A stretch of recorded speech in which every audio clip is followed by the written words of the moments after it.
Good morning everyone, unless you're this giant lava troll that's after my life. Today is day 13 of Voltyea struggling through this long journey in Teyvat in order to obtain 100,000 free-to-play Primogems on this account. Yesterday, we went exploring with Mr. Osmanthus Wine and discovered the secret of the Salt God. We also rescued some miners that were out to get our food. No Paimon slander. The miners were out to get our best friend, but thankfully, Zhongli's shield is OP. Unfortunately, we still got dragged into the boss fight against Giant Angry Frog. We also completed floor 4 of the Spiral Abyss with 9 stars and got ourselves another colleague, making her our first character to get a constellation in our team. We also started a new 3.1 Mondstadt Festival event, so we can continue on it to gain more Primogems from the event. We are currently sitting at 17,955 Primogems, just shy of 18% of the way there to our final goal of 100,000 Primogems. So let's go and continue on our journey and collect more. Oh sorry, I didn't see you there.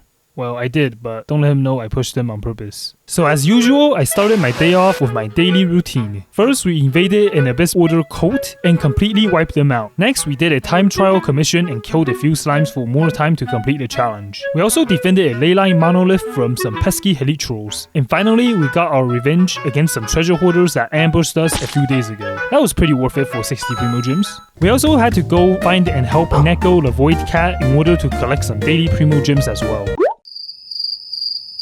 Don't mind my Kaya, he was just too excited to see Neko. We were then tasked to go and find Neko's companions. One kitten was enjoying the ocean views, but we abduct the kitten for some Primogems anyways. The other cat was just chilling in the middle of a tree, but we took it away and returned to Neko, who then gave us 30 Primogems for abducting her 2 cats. Now let's continue where we left off in the Mondstadt Wayne's Les Fest event. We met Klee and Bennett and they went off together to destroy Mondstadt shortly afterwards. We defeated some helitrolls and saved a local fruit seller from getting his goods stolen. Then we talked to Rosaria and returned to the Knight of Favonia's headquarters. Along with Kaya, we visited Diluc in Dawn Winery and stayed for dinner. After that, we were done with day 2 of the quest and we could start the challenges for those sweet Primogems again.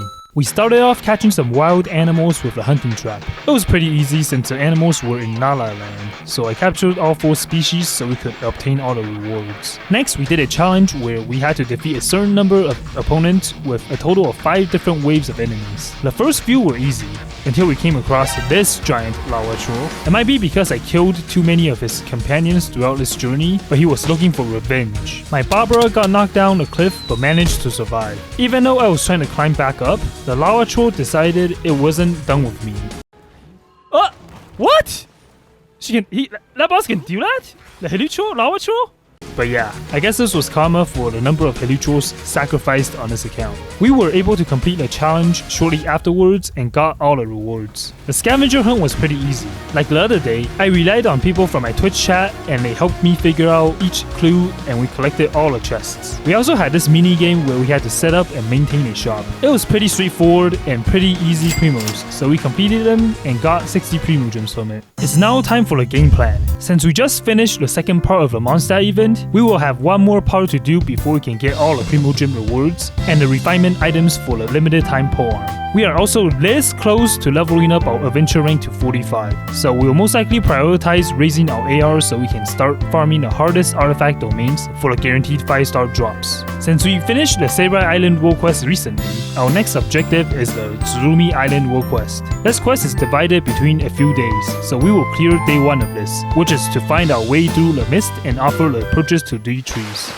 Oh come on, this always happened to me. So first we had to talk to Sumida to officially start the questline. She then directed us to Kama, who took us to Turumi Island. We unlocked the statue of a 7 and defeated some helitrolls. Please don't hurt me, Mr. Lava Troll. I need the chest for the primos.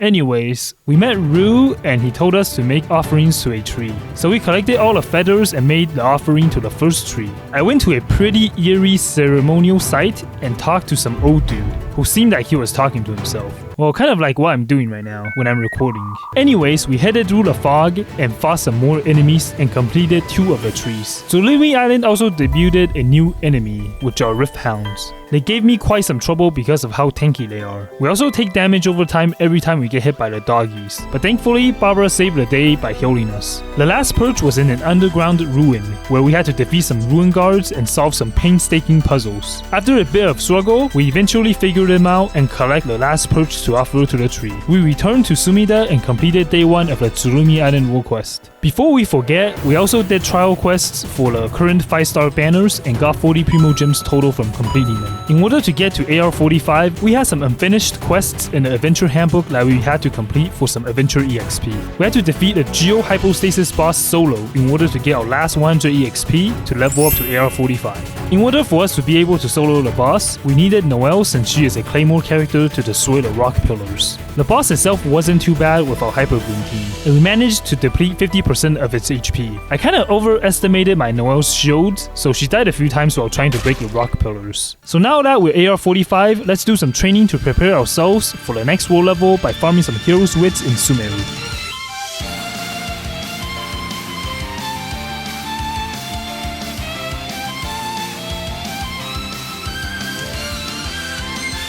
Like tradition, I enlisted a few people from my Twitch stream to help farm the Autumn Hunt domain, which drops both Emblem and Shimenawa artifact pieces. We ran the domain a few times, but unfortunately, we didn't get anything noteworthy. But we'll most likely enhance those artifacts anyways, so that we can challenge the next Ascension domain. But yeah, make sure to come by my Twitch stream if you want to do some co-op and we can struggle do some domains together. There were also some web events I could complete in order to get some Primogem rewards out of it. First, we did a walk through the forest event, which is a pretty cute event where we spin some dices a few times and accumulate adventure coins. In the end, we got 60 Primogem total from it. The next web event was called Canvas of the Starlight Memories, where we looked through our journey in Teyvat for some Primogems. There are a total of 6 memories, with each giving 30 Primogems after we were done with them. We also claimed some extra Primogems by sharing the web events and visiting other people's memories. In total, we got about 300 Primogems from both web events.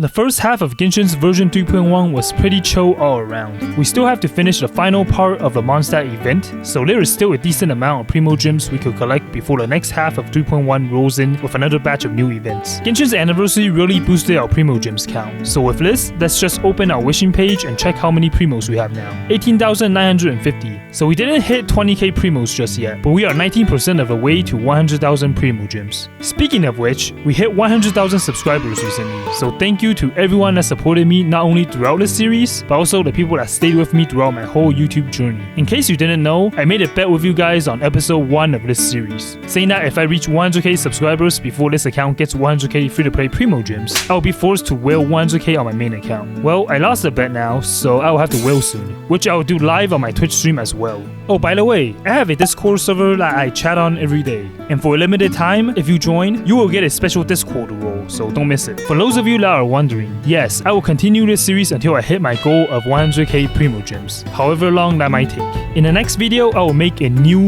bet with you guys, so stay tuned for the reveal and subscribe if you want to watch more of these, and I'll see you in the next one.